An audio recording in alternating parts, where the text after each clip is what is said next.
Grabe mga ka-dreamers, magbubukas nga pala ako ng isang napakalaking mystery box. Kaya pala mystery ito dahil yung laman mas magulo pa sa magulo. Charot. Bali, ito nga pala yung mga pinamili namin ni Mama na gamit nga rito sa bamboo house. Matagal na nga sana namin ho ito mga ka-dreamers i-unbox ni Mama pero hindi na muna kasi sabi ko sa kanya ay i-content namin. Umabot kasi ito ng parang nasa 7,000 kaya naman kailangan gawan ng paraan para mabawi ang gastos. Tsaka planado ko talaga ho mga ka-dreamers ang pagbubukas nga nitong napakalaking box. Sapagat kahit nasa 1.3 million followers na nga ako, wala pa rin nabubudol na magpadala sa akin ng mystery box. Tapos yung ibang vlogger nasa 100k followers pa lamang may nagpapadala na sa kanila ng ganire. O di bagay nasaan ang hustisya, sinong hindi magsiselos sa ganyang patakaran dito. Huy.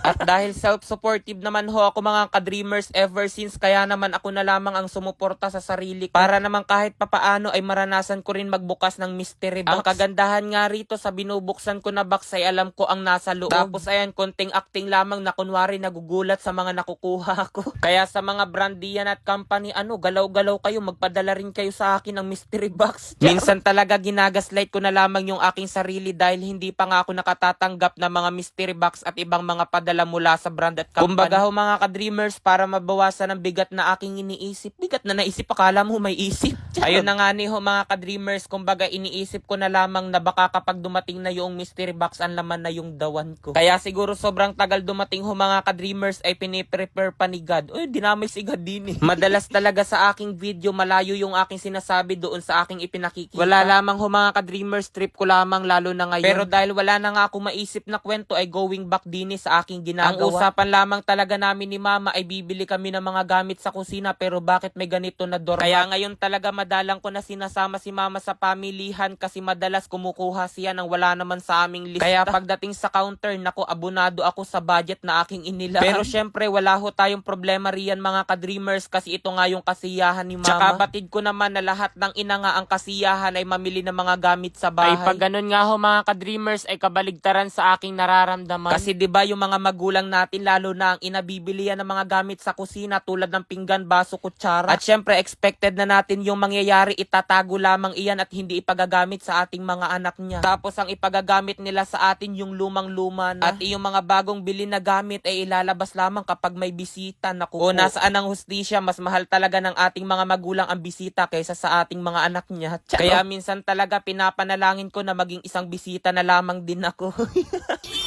41,500! Grabe!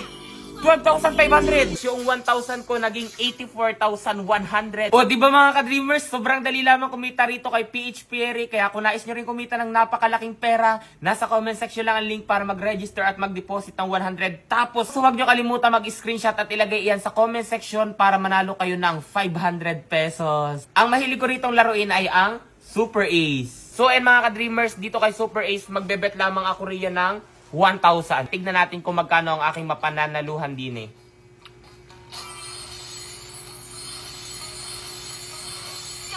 $1,000?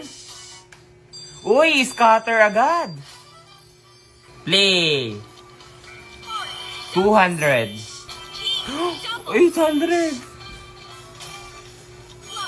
100. 1,200. Wow, 3,000 ano?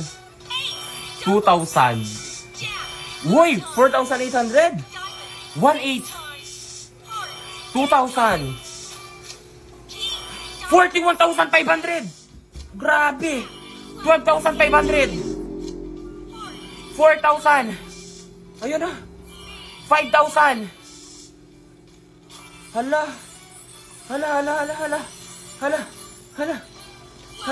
200. 400. 3,600. So, tingnan nyo mga ka-dreamers, yung 1,000 ko naging 84,100. Di ba napakalaki? Kaya kung nais nyo rin manalo, nasa comment section lang ang link para mag-register. Huwag kalimutan mag-deposit at ilagay ang screenshot sa comment section at may pag-asa kayong manalo ng 500 pesos.